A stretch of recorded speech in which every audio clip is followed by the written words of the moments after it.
J'avais un accent marseillais à couper au couteau quand j'étais en maison de 10, mais c'était un fou rire. J'arrivais, je dis bonjour, oh elle est là, oh mais parle un peu là, c'est drôle et tout. C'est dur quand même d'entendre ça, tu dis mais vous êtes fous quoi.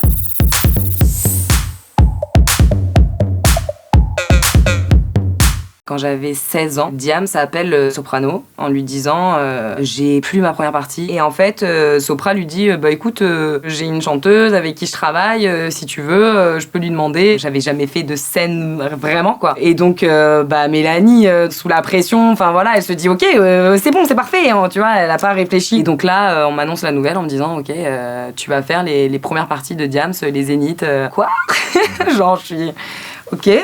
Bon, je suis toujours en panique, hein, de toute façon, n'importe où je vais, je suis assez stressée comme personne. Mais là, j'étais vraiment... Les gens ont assuré, c'était trop bien. Et en plus, les gens connaissaient déjà Dernière Chance parce qu'il avait un peu tourné dans le sud. Je veux avoir une dernière chance, que Dieu révise son jugement. À tel point que je me rappelle, Vita et Diams étaient venus me voir en me disant enfin, t'as donné les paroles des chansons aux gens, enfin, comment ils la connaissent. Très, très belle expérience. Et elle est dans mon cœur jusqu'à la muerte. En gros, moi, je travaillais avec un mec qui s'appelle Teufa. Ça faisait longtemps que je travaillais avec lui, on était au studio et tout ensemble. Et puis un jour, il me parle du projet Sébastien Batoche. J'écoute la chanson, je dis waouh et tout, c'est complètement fou et tout. Cartman me demande donc de contribuer à cet album. Et quand il pète, il trouve son slipper. En fait, je l'ai trouvé tellement drôle, je me suis dit ok, je vais le faire, mais les gars, s'il vous plaît, juste me mettez pas genre en tant que Léa Castel, mettez-moi en tant que Léa quelque chose. J'avais contribué un peu à la musique, j'avais fait beaucoup de chœurs aussi, donc du coup on m'entend genre vraiment beaucoup quoi. Le formica et les pompes en c'est le panache. J'ai mon disque de platine, Sébastien Patoche, avec marqué Léa Léonard. C'est le pseudo qu'on s'était fait. C'est moi qui suis à l'origine donc de l'achat de ce petit chat que j'ai prénommé d'ailleurs Choupette avec Baptiste qui était le mannequin de Karl qu'il adorait, etc. On était très très proches il y a une dizaine d'années. Arrivé le jour de son anniversaire, je suis là en mode ok, qu'est-ce que je peux lui offrir? On est sur Paris, on est un peu seul. Un petit chaton, ça peut être sympa. Je trouve un élevage à 2 heures de Paris. J'y vais. À l'origine, elle voulait pas me donner Choupette, sauf que Choupette me faisait vraiment genre la cour comme jamais. Enfin, vraiment, je suis tombée amoureuse de ce petit chaton trop mignon. Qu'arrivé le jour de l'anniversaire de Baptiste, je le lui offre en lui disant elle s'appelle Choupette pour la simple et bonne raison qu'il appelait toutes ses fans les Choupettes. Et donc je lui dis voilà, maintenant t'arrêtes d'appeler toutes les filles Choupettes, t'appelles le petit chaton Choupette. En gros, on part en vacances dans le sud avec Baptiste. Du coup, Karl se propose de la garder. Et c'est là que l'amour est né. Du coup, quand on la récupère, Karl donne une enveloppe avec un montant à Baptiste en disant je veux absolument un chat de la fratrie de Choupette, etc.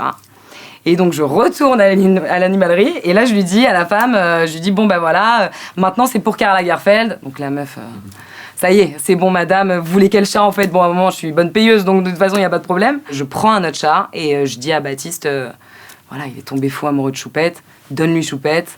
Moi je t'ai pris un autre chat, Et lui au début voulait pas, ce que je peux totalement comprendre parce que quand c'est notre petit chaton, bah voilà on n'a pas envie de le donner. Mais voilà, après négociation, on a fait ça. Il a appelé Karl en disant « Ok, j'arrive avec ton nouveau chat. » Et en fait, c'était Choupette. Et de là est née une histoire hyper ouf entre ce chat et Karl Lagerfeld, quoi. Ou même moi, j'en reviens toujours pas, quoi. Et je suis sa première maman adoptive. Je compose pas mal pour d'autres artistes, déjà parce que j'adore ça. C'est ma passion première, c'est vraiment d'être en studio et de composer, d'être au piano. J'ai eu l'opportunité de collaborer avec plein de gens, de faire des instrus pour Sopra, pour La Crime, pour Fianso. J'ai déjà collaboré avec Lino aussi, Kerry James. Il y a Gringe aussi avec qui j'ai composé pas mal de trucs sur son album, etc. Beaucoup dans le rap, comme tu peux le constater.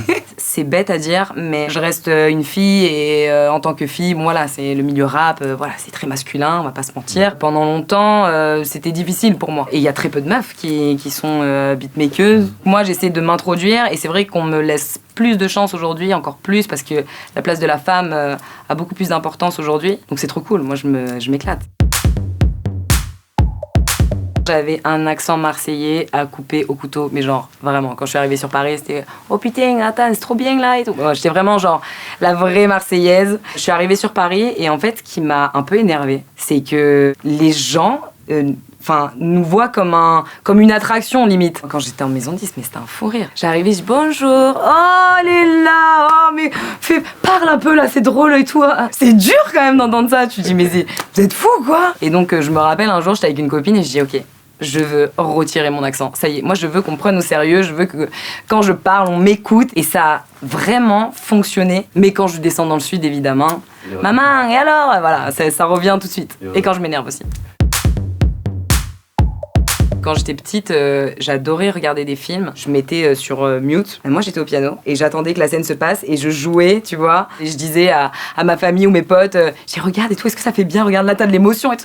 Enfin, c'est vraiment genre quelque chose que je fais depuis que je suis toute petite. Qu'on m'offre l'opportunité de faire voilà, un film entier, ce serait genre quelque chose de fou. J'ai eu l'opportunité de faire Pattaya, mais j'avais pas beaucoup de moyens de trouver des séquences émotions, si ce n'est quand même quand justement Anouar, l'acteur, décide de partir au combat. Je me suis éclatée, j'ai fait un petit piano, machin, et voilà, j'ai essayé peut-être de lâcher une larme à quelqu'un qui a vu Anouar partir au combat et se dire « Oh, c'est triste ». Et j'espérais qu'on pouvait devenir potes, des vrais potes.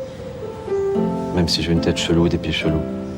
Voir un film entier, ce serait incroyable. Écoutez l'album, dites-moi et appelez-moi. Il n'y a pas de problème, je suis OP.